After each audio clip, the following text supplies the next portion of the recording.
वस्तुतः जीव का धर्म के साथ जो संबंध है वह तादात्म्य संबंध हुआ करता है। धर्म से जोड़ने की बात नहीं होती, फिर भी जोड़ने के लिए बार बार प्रेरित किया जा रहा है। आप लोग प्रेरित नहीं हो पा रहे हैं, फिर भी प्रेरणा दी जा रही है। ऐसा क्यों होता है? इसके पीछे यह तथ्य है कि जिस क्षेत्र में संसारी प्राणी की रुचि होती है और रुचि होती है तो उस ओर प्रेरित करने की कोई आवश्यकता नहीं पड़ती, क्योंकि रुचि अपने आप में है। जिन वस्तुओं के प्रति लगाव है, रुचि है, तो उस ओर संसारी प्राणी बिना किसी की प्रेरणा के स्वयं गतिशील हो जाता है, पुरुषार्थशील हो जाता है। किंतु धर्म का आत्मा के साथ अनन्य संबंध होते हुए भी उस ओर प्रेरणा देने की आवश्यकता पड़ रही है। और आवश्यकता पड़ जाए कोई बाधा नहीं। हम भी यहाँ पर आपको धर्म की ओर ही प्रेरित करने के लिए लगभग 1.25 महीने से ये प्रयास किया जा रहा है। और ये प्रयास मेरा प्रयास नहीं, गुरुदेव का प्रयास है, ये ध्यान रखें। हाँ, क्योंकि आगम की आज्ञा है कि संस्कार, कर्म के संस्कार, वैश्विक संस्कार अनादिकालीन हैं और उनको दूर करने के लिए बार बार प्रयत्न करने की आवश्यकता पड़ती है। और धार्मिक क्षेत्र में प्रयत्न करना हमारे लिए हानिकारक नहीं, उसमें निश्चित रूप से सफलता मिलेगी, ये मुझे पूरा विश्वास इसलिए है क्योंकि मेरा विश्वास आप लोगों के ऊपर नहीं, ध्यान रखो, गुरुदेव के ऊपर मेरा विश्वास है। यह निश्चित रूप से कार्य संपन्न होगा और होगा। और इस कार्य को संपन्न करने के लिए जिसका योगदान है उसी को सफलता मिलेगी, यह भी उतना ही सत्य है, ये ध्यान रखें। बिल्कुल ठीक है, सुनने के लिए सब लोग बैठे हैं, किंतु सब लोग धर्म को ग्रहण करें ये अनिवार्य नहीं है, क्योंकि जिसकी रुचि होती है वही ग्रहण करने का निरंतर पुरुषार्थ करता है और करना चाहिए। इतना ही कहना चाहता हूँ, क्योंकि ब्रह्मचर्य जी ने आपको काफ़ी मात्रा में डोज दिया है। अब ज़्यादा डोज देंगे तो कहीं रिएक्शन न हो जाए, साइड इफ़ेक्ट न हो जाए, हमें ध्यान रखना पड़ता है। इसलिए हम आगे बढ़ना चाहते हैं। यहाँ पर आप्त का स्वरूप क्या है ये बताया गया है आचार्य समंतभद्र स्वामी ने कि 18 दोषों से रहित हुआ करता है। और 18 दोषों से रहित होना ये खेल नहीं है। ये खेल में यदि हो जाता है तो अभी तक हम शुद्धालय में पहुंच चुके होते हैं, किंतु दोषों से मुक्त होना बहुत अत्यंत कठिन कार्य है। असंभव तो नहीं है, किंतु यह कष्ट साध्य है, ऐसा कहा गया है। और आप लोगों को कष्ट हो ही रहा है। धर्म की आराधना करने के लिए कष्ट महसूस नहीं होना चाहिए। बार बार प्रयत्न करने के उपरांत भी वह यदि हम लक्ष्य तक नहीं पहुंच पाते हैं तो इसमें भगवान का अथवा देवशास्त्र गुरु का कोई दोष नहीं, क्योंकि वो दोषों से मुक्त हो चुके हैं। किंतु दोष हमारे भीतर हैं, उनको दूर करने का प्रयास करना चाहिए। किंतु दोषों को वही दूर करने का प्रयत्न भी कर सकता है जैसे दोष के रूप में जानने में आ रहे हैं। तो यदि दोष भी गुण के रूप में जानने में आ रहे हैं मान लो, तो कभी भी वह दोषों से मुक्त नहीं हो सकता, यह सिद्धांत है। इसलिए परसों के दिन हमने एक पंक्ति पढ़ी थी आगम में जो पढ़ने को मिली है, और प्रतिदिन प्रतिक्रमण आदि पाठ में वह पंक्ति आती है जितमद हर्षद वेशा, क्योंकि जिनेंद्र भगवान दोषों से रहित हैं तो उन्होंने मद को भी जीत लिया है। हाँ, ये महाराज आप जीतने की क्यों बात करते हैं, जबकि आचार्य ने कहा हार जीत की चर्चा नहीं करनी चाहिए, और आप यहाँ पर बैठ करके जीत की बात कर रहे हैं आप। हाँ बिल्कुल कर रहा हूँ, क्योंकि हमें दूसरों से नहीं जीतना, दूसरे किसी व्यक्ति विशेष के साथ हमें संघर्ष नहीं करना, क्योंकि युद्ध में प्रवेश करता है, क्योंकि जहाँ से आक्रमण होता है उसको परास्त करने की दृष्टि से राजा भी अपने सेना के साथ युद्ध में प्रवेश करता है, अथवा राजा भले ही न करें किंतु राजा की आज्ञा के अनुरूप सेना युद्ध स्थल पर पहुंच जाती हैं और जो विपक्ष सेना है उसके साथ वह युद्ध करना प्रारंभ करती है। यह तो अपने से जो भिन्न वस्तु हैं उन वस्तुओं के साथ अधिकार जमाने की दृष्टि से वह युद्ध करना प्रारंभ करता है। इस युद्ध की बात हमें नहीं करना, क्योंकि अनंत काल से युद्ध विराम नहीं हुआ है, ये विश्व युद्ध चल रहा है, और यह विश्व युद्ध यह अनादि काल से चल रहा है, कभी विराम नहीं पा पाया। अब हमें इस संसार के साथ, संसारी प्राणियों के साथ युद्ध नहीं करना, किंतु हमें वस्तुतः युद्ध किससे करना, जो हमारे लिए पतन के लिए कारणभूत जो परिणाम हैं, आत्मगत परिणाम, उन आत्मगत परिणाम के ऊपर विजय प्राप्त करने के लिए ही आचार्यों ने मोक्ष मार्ग का रूप स्वरूप बताया है। जो व्यक्ति मोक्ष मार्ग पर आरूढ़ होता है उस व्यक्ति के ही वश की बात है, वह इन सारी चीज़ों के ऊपर विजय प्राप्त कर सकता है। मद के ऊपर भी विजय प्राप्त किया जा सकता है, हर्ष विषाद की रूप जो कालुष परिणाम है उनके ऊपर भी विजय प्राप्त किया जा सकता है, मात्सर्य के ऊपर भी विजय प्राप्त किया जा सकता है, मोह के ऊपर विजय प्राप्त किया जा सकता है, कषाय के ऊपर भी विजय प्राप्त किया जा सकता है, परिचयों के ऊपर भी विजय प्राप्त किया जा सकता है। कौन करे, जो करना चाहे उसके लिए उपदेश हैं, बाकी अन्य के लिए कोई उपदेश हम दे ही नहीं पाते, न दे सकते हैं, क्योंकि जो उपदेश के पात्र होते हैं उन्हीं के लिए आचार्य उपदेश देते हैं, और जिनके अंदर उपदेश की पात्रता नहीं है उनको हटाने का प्रयास नहीं करते।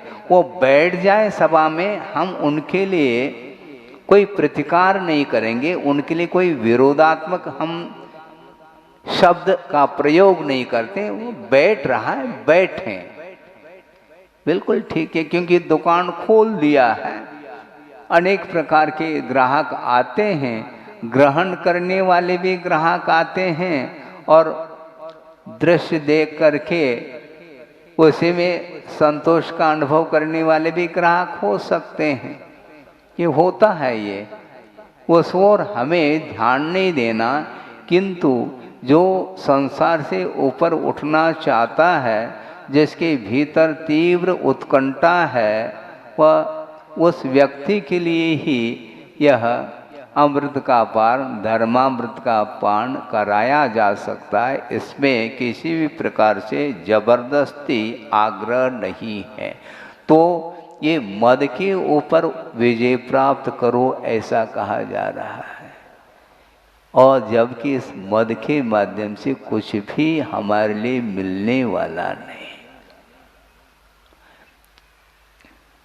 जो साधन मोक्ष मार्ग के लिए या मोक्ष मार्ग के क्षेत्र में साधन के रूप में स्वीकार किया है, उन्हीं साधनों को लेकर के संसारी प्राणी मद करता है। इससे और कौन सी विडंबना वाली बात हो सकती है। ज्ञान के द्वारा आत्मा का विकास होता है, चारित्र के द्वारा आत्मा का विकास होता है, तप के द्वारा आत्मा का विकास होता है, रत्नत्रय के द्वारा आत्मा के विकास के लिए कारण है और विकास होता है। और इन्हीं साधनों को लेकर के संसारी प्राणी अहंकार का अनुभव करता है। इससे और कौन सी विडंबना हो सकती है? वर्तमान में इस पंचम काल में कषाय का क्षय नहीं हो सकता, किसी भी प्रकृति का क्षय संभव नहीं है। हाँ, उपशम संभव है, क्षयोपशम संभव है, किंतु किसी भी प्रकृति का क्षय वर्तमान में संभव नहीं है। तो महाराज आप कह रहे हैं कि हर्ष और विषाद के ऊपर विजय प्राप्त करो। हम कैसे विजय प्राप्त करेंगे? एक क्षण के लिए भी कर्म का क्षय देखने में नहीं आ रहा है, तो विजय प्राप्त करने के लिए प्रयत्न करना ये अपने आप में निरर्थक जैसा महसूस होता है। तो आचार्यों का ये कहना है कि वर्तमान में यद्यपि कर्म का एक भी कर्म का क्षय नहीं हो सकता, किंतु जो उदयागत कर्म हैं उन कर्मों के उदय के कारण जो संक्लेश आदि परिणाम हो रहे हैं, तीव्र जो क्रोध मान माया लोभ के उदय में जो तीव्र परिणाम उत्पन्न हो रहे हैं, उन परिणामों के ऊपर विजय प्राप्त करने के लिए यहाँ पर उपदेश दिया जा रहा है। चेतो दूसरे के कषाय के ऊपर नहीं, अपने भीतर जो निरंतर भिन्न भिन्न वस्तुओं के निमित्त को लेकर के कषाय की उदीर्णा हो रही है और उसको रोकने का प्रयास करना। कषाय उदय को प्राप्त होता है, उदय को प्राप्त होता है तो उसका प्रभाव उपयोग के ऊपर निश्चित रूप से पड़ता है, किंतु पड़ते हुए भी कषाय करे यह अनिवार्य नहीं है। कषाय का करना और कषाय का होना बड़ा अंतर है इसमें। कषाय का करना और कषाय का होना, यानी उदय आया है तो उसका प्रभाव आत्मा के ऊपर पड़ रहा है, वह कषाय हो रही है, किंतु उसमें किसी भी प्रकार से हमारा कोई प्रयत्न नहीं है। अबुद्धि पूर्वक कषाय का होना उसको रोका नहीं जा सकता, किंतु बुद्धि पूर्वक संक्लेश परिणाम के साथ एक दूसरे के ऊपर जो प्रहार करने का भाव है, इस प्रकार का कषाय हमारे लिए हानिकारक है, ये कहा गया। और वह कषाय भयंकर रूप ले लेता है। तो क्यों ले रहा है? ये अज्ञान के कारण ही इस प्रकार के संसारी प्राणी की दशा हो रही है। जब तक कषाय का यथार्थ ग्रहण होता रहेगा तो कभी भी अज्ञान भाव टिक नहीं सकता। क्या कहा हमने? क्या कहा? जब तक पदार्थ का यथार्थ ग्रहण नहीं होता तब तक अज्ञान भाव का सद्भाव रहेगा, और यथार्थ वस्तु तत्व का ग्रहण जिस समय होता है उस समय मोह टिक नहीं सकता। यह सिद्धांत है, क्योंकि अयथार्थ ग्रहण करने का अर्थ यह मोह का चिन्ह कहा है। मोह की क्या पहचान है महाराज? मोह की क्या पहचान है?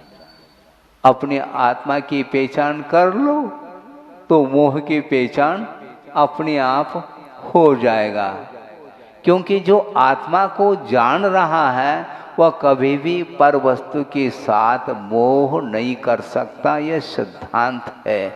इसलिए जो भी व्यक्ति संसारी प्राणी पर वस्तु के साथ मोहित हो रहा है वह निश्चित रूप से उसके लिए यथार्थ वस्तु का ग्रहण करना संभव नहीं, वह कर ही नहीं सकता।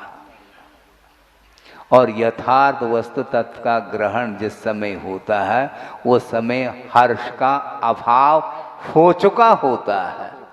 वही व्यक्ति हर्ष के ऊपर और द्वेष के ऊपर, राग और द्वेष के ऊपर विजय प्राप्त वही करता है जिस व्यक्ति की दृष्टि में वस्तु यथार्थ रूप से ग्रहित हो रही है।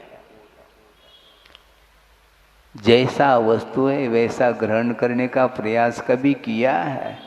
यदि कर रहे हैं तो आपको एक समय के लिए भी हर्ष का अनुभव नहीं होगा, न विषाद का अनुभव हो रहा है।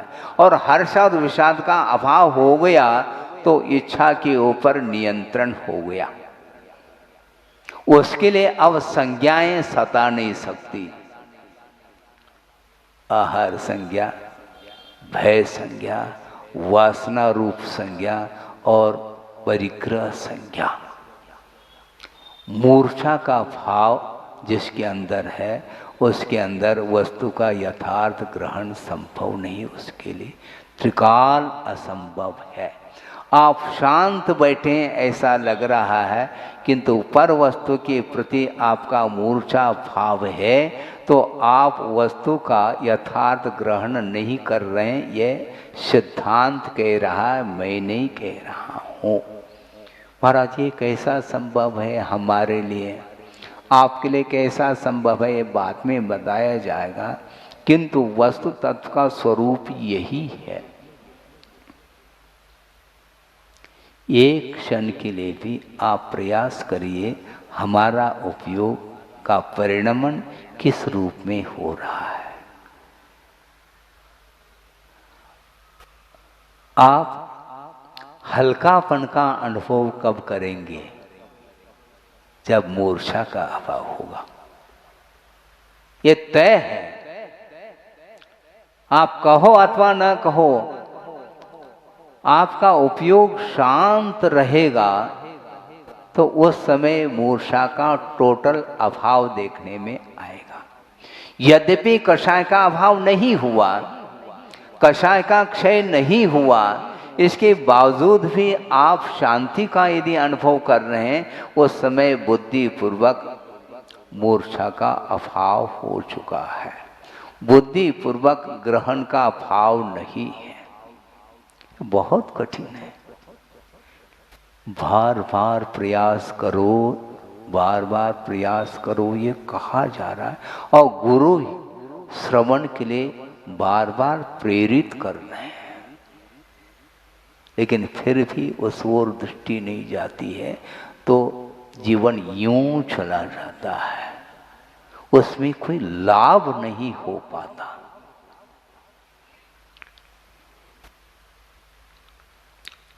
शारीरिक दृष्टि से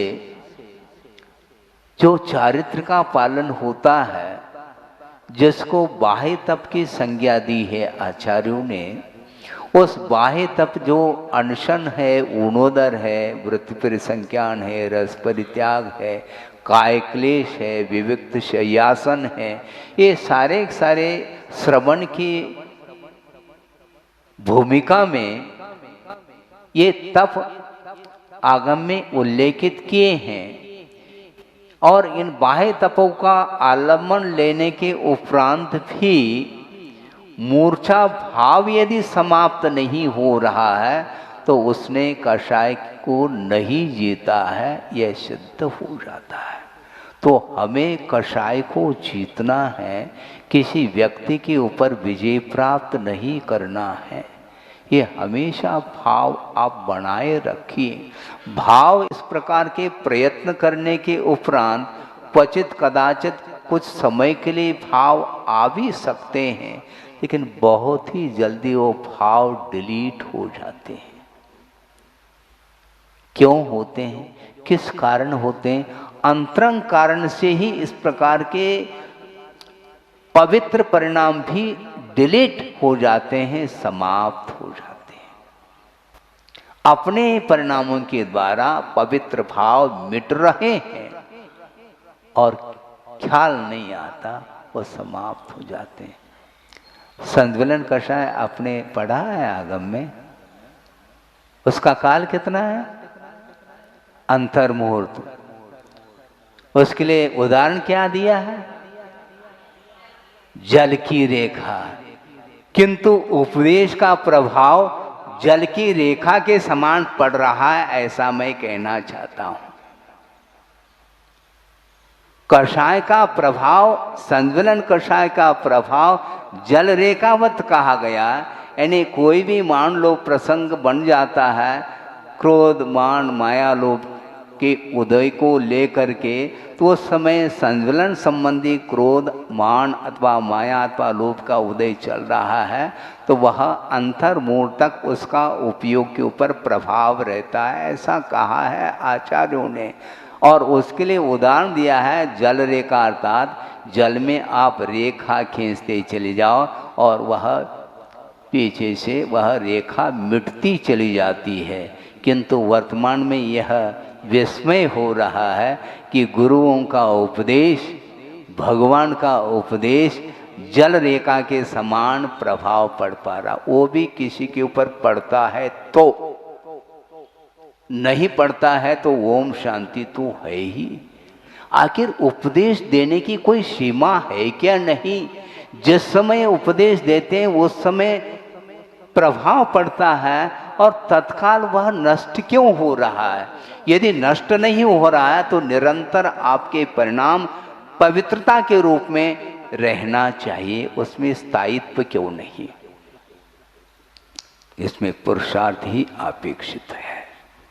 मन बहुत जल्दी गाफिल हो जाता है, वो टिकता नहीं, लगता है कि टिक रहा है, वो टिका हुआ नहीं रहता। वो आपने घड़ी को देखा है, लेकिन उस प्रकार की घड़ी आजकल देखने को नहीं मिलती जो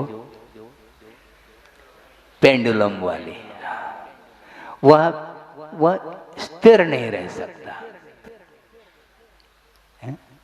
इधर से इधर, इधर से इधर। उसी प्रकार मन रूपी पेंडुलम ये स्थिर नहीं हो पा रहा है। कौन करेगा? कौन करेगा इसको? क्योंकि घड़ी को बंद किए बिना ये पेंडुलम स्थिर नहीं हो सकता। तो ये घड़ी को बंद करेंगे तो पेंडुलम स्थिर हो जाएगा। उसी प्रकार आपका मन रूपी जो पेंडुलम है वह, उसको स्थिर करना है। वह घड़ी क्यों चल रही है? मन रूपी घड़ी क्यों चल रही है? मोह के कारण वह घड़ी चल रही है निरंतर। चाबी भरने की कोई आवश्यकता ही नहीं, वो ऑटोमेटिक घड़ी है। वो कभी वो घड़ी रुक नहीं रही, निरंतर घड़ी वो चल रही है और वह मोह से प्रभावित है आपका उपयोग, आपका मन। इसलिए जब तक वह आपका उपयोग अथवा मन मोह से प्रभावित रहेगा तब तक वह आपका मन स्थिर नहीं रह सकता। एक क्षण के लिए स्थिर रहा और अगले पल में, अगले क्षण में वह परिणाम आपके चले गए, डिलीट हो जाता है। बार बार प्रयास करो, क्योंकि वह यदि स्थिर रहेगा तो अंतर मुहूर्त में ही केवल ज्ञान उत्पन्न हुए बिना रह नहीं सकता, ये सिद्धांत है। तो महाराज फिर हम कैसे करेंगे? आज तो शुक्ल ध्यान है ही नहीं, जिसके द्वारा हम मोहनी कर्म का हम अभाव कर सके। तो हम क्या कर सकते हैं?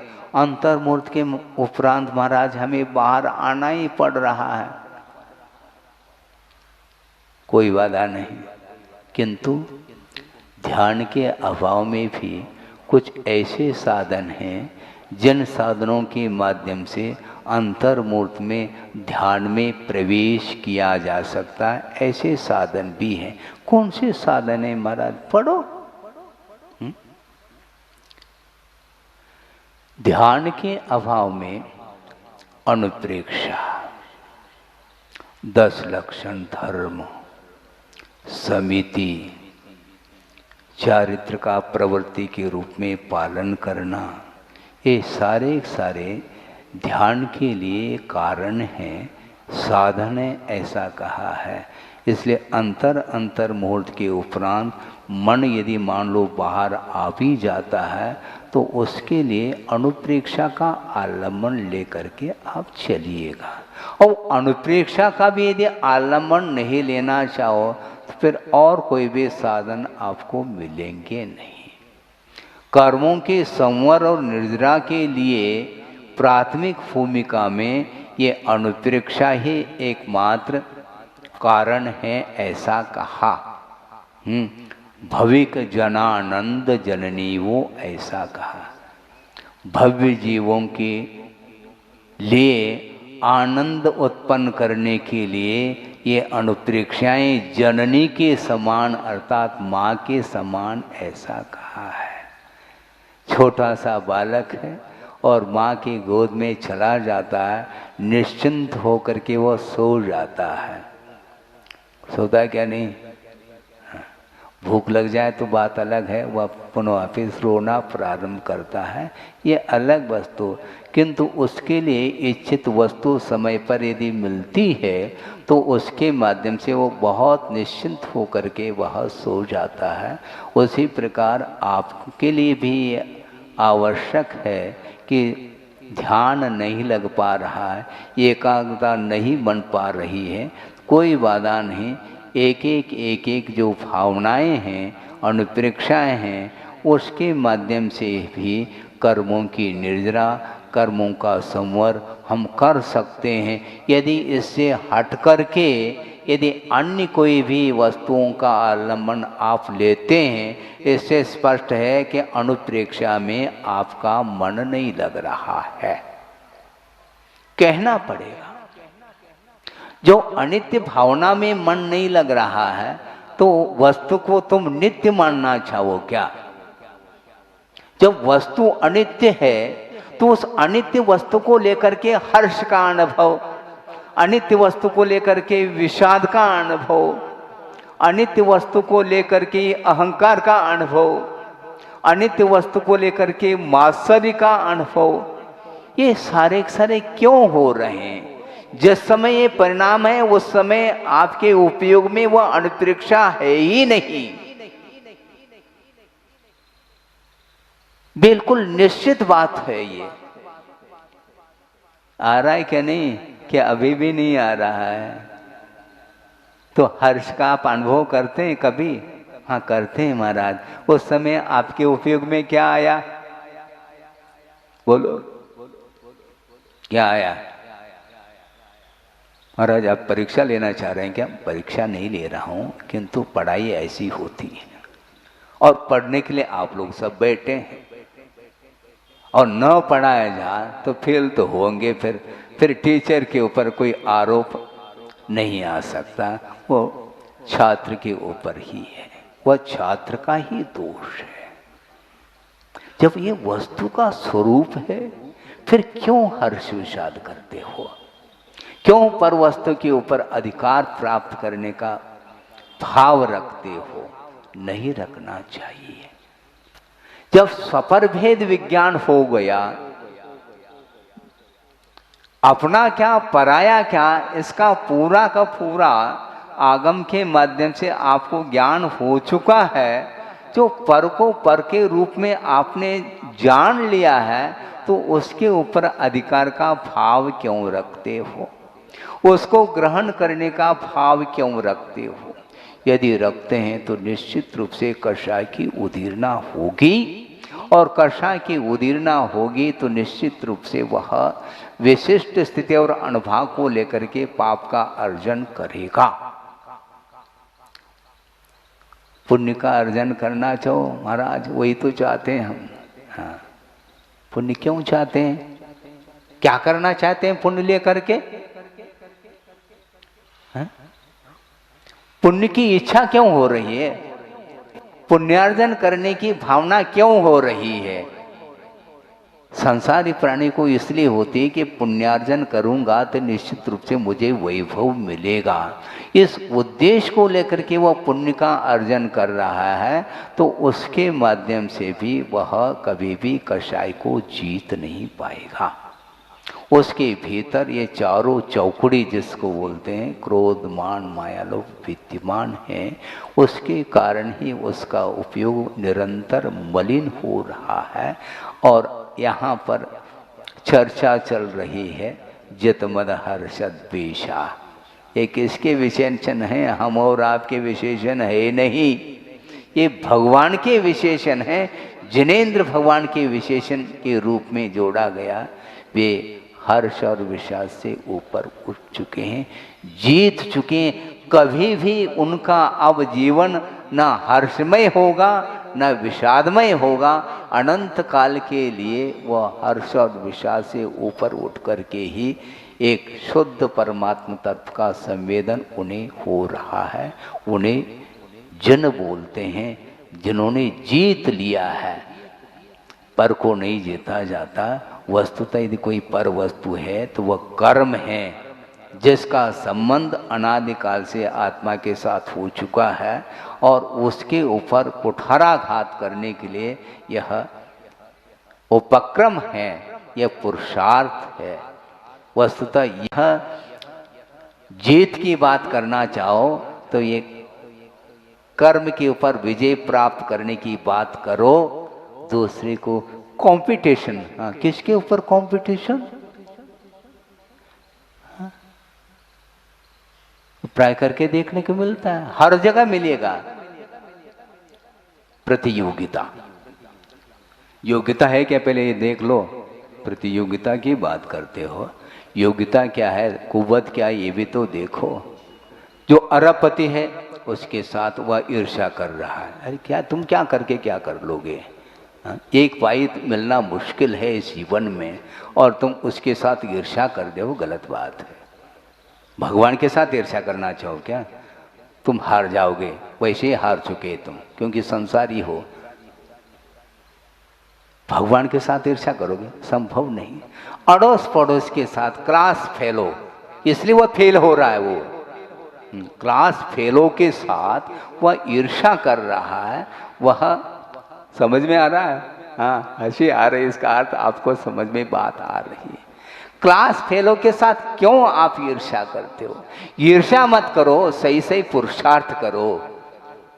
पुरुषार्थ करने से ही इच्छित वस्तु मिल सकती है, मिलती है। बल्कि आचार्य कहते हैं पुरुषार्थ करो, मांगो नहीं। कल भी बात महाराज ने मांगने की बात को लेकर के कुछ कहा था और आप लोगों ने मनोरंजन के रूप में हास्य का अनुभव भी किया था। याचना वृत्ति छोड़ो, किंतु आप सही सही पुरुषार्थ सत्पुरुषार्थ करिए। आप ईर्ष्या मत करो। ये सारे सारे काषायिक परिणाम है। अहंकार मत करो, दीनहीनता का अनुभव मत करो, ये सारे सारे कषाय की ही परिणति है। इसलिए हर्ष और विषाद से ऊपर उठने के लिए भगवान के चरणों में बैठ जाओ तो निश्चित रूप से भगवान बन सकोगे। मैं भगवान बन सकता हूँ महाराज? अच्छा, भगवान बन करके क्या करना चाहो? विश्व के ऊपर आधिपत्य करना चाहो क्या? है क्या करना चाहो? आधिपत्य के अधिकार की भावना छोड़ दो, क्योंकि अधिकार का जो भाव है वह ठीक नहीं, वह अहंकार का भाव माना जाता है। क्षायिक सम्यक उत्पन्न होने के उपरांत भी अहंकार का भाव छूटता नहीं और उसके कारण ही चक्री की हार हुई है क्या? नहीं, चक्री जीता है, नहीं जीत पाया। किससे हारा? हाँ, अनुज। हाँ, बड़े भाई से हार जाए तो फिर भी ठीक है, छोटे भाई से हार हो गई। जबकि अवधिज्ञान भी है, क्षायिक सम्यक भी है, सब है, इसके उपरांत भी वह कर्म साथ नहीं दे रहा है। अनंतान बंदी का क्षय हो चुका है, इसके बाद भी इस प्रकार की परिणति है। जबकि वह चक्र रत्न का प्रभाव अपने परिवार के ऊपर नहीं पड़ सकता, ये सत्य है। इसके उपरांत भी सत्य उसकी दृष्टि से ओझल हो गया और वह 3 युद्धों में हारने के बावजूद भी वह चक्र चलाने का भाव कर रहा है। इसको बोलते हैं अनधिकार चेष्टा। इसको बोलते हैं अनधिकार। कोई अधिकार नहीं है अब, क्यों? तीनों युद्धों में हार गए हो और अभी भी अधिकार की बात करते हो, ये अनधिकार की बात हो गई। और अनधिकार चेष्टा के फलस्वरूप वह क्या मिला उसको? क्या हाथ लगा? कुछ भी नहीं लगा, बल्कि और इंसल्ट और हो गया। हाँ, इसके द्वारा कुछ भी नहीं मिलने वाला। इसके द्वारा न भूख मिट रही है, न प्यास मिट रही है, न कुछ हो रहा, कुछ भी नहीं है।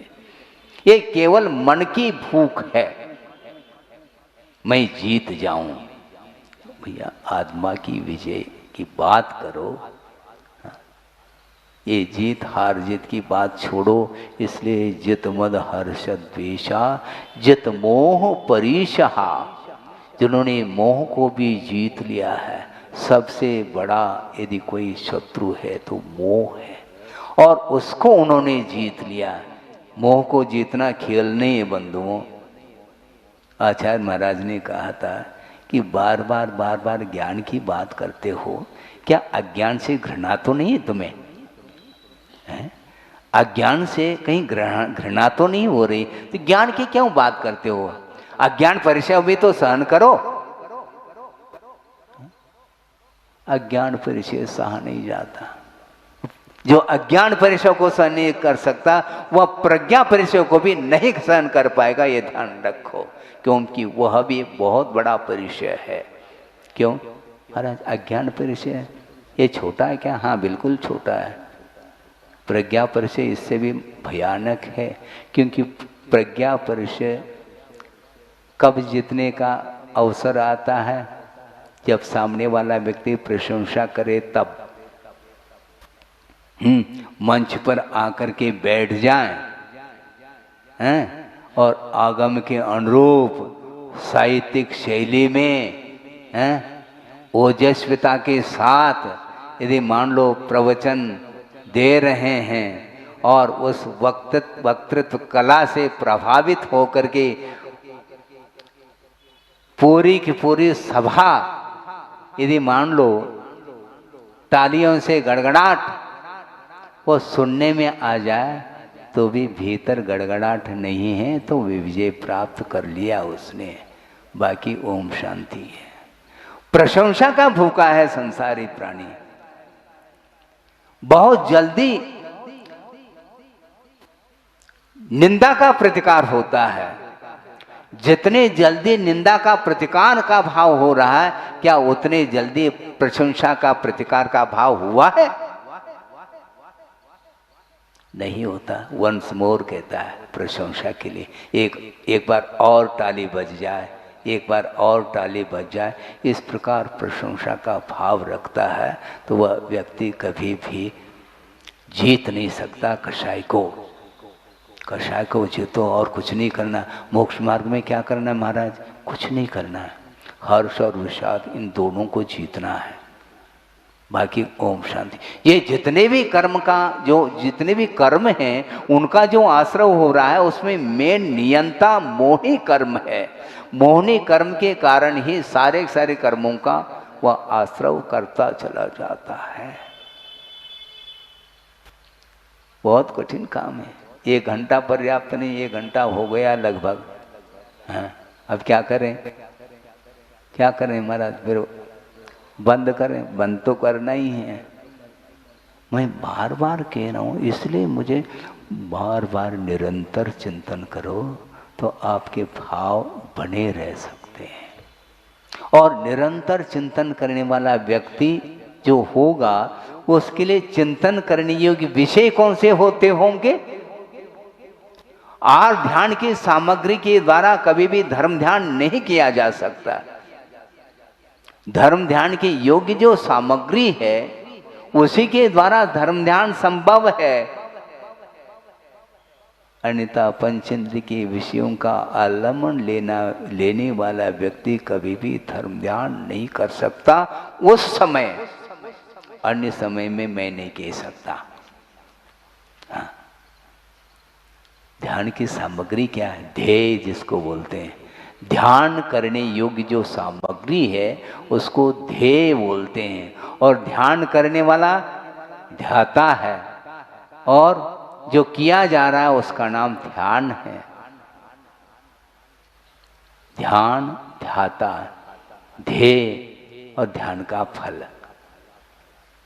तो ध्येयभूत सामग्री क्या है?